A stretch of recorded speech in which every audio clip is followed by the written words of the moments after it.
আজি বিশ্ব হাঁহি দিৱস। বৰ ভাল কথা নহয়নে? হাঁহিব লাগে আমি সকলোৱে।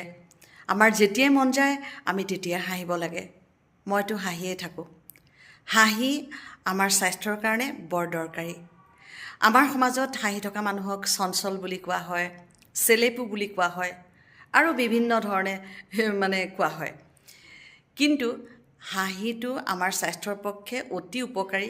হাঁহিলে আমাৰ শৰীৰত পৰা এটা হৰম'ন নিঃসৰণ হয় আৰু এই হৰম'ন আমাৰ স্বাস্থ্যৰ কাৰণে অতি উপকাৰী। বিভিন্ন ৰোগৰ পৰা আমাক বচাই ৰাখে আৰু বিভিন্ন ৰোগে আমাৰ শৰীৰত বাহ ল'ব নোৱাৰে। গতিকে আমি হাঁহিব লাগে আৰু হাঁহিলে আমাৰ হাওঁফাওঁ সবল হয়।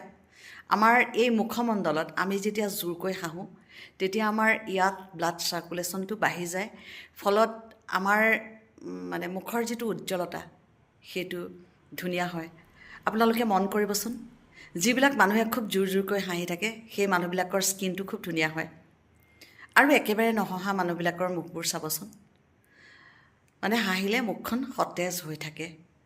ভিতৰৰ পৰাও সতেজ হয় মানুহৰ শৰীৰটো আৰু বাহিৰখনো ধুনীয়া হৈ থাকে। সেয়েহে সুবিধা পালেই হাঁহিব লাগে। কোনে কি কয় সেইটো ভাবিব নালাগে। হাঁহি সন্দৰ্ভত লক্ষ্মীনাথ বেজবৰুৱাই বৰ ধুনীয়াকৈ লিখি থৈ গৈছে। গতিকে সকলোৱে হাঁহি থাকিব আৰু সুস্বাস্থ্যৰ অধিকাৰী হৈ থাকক।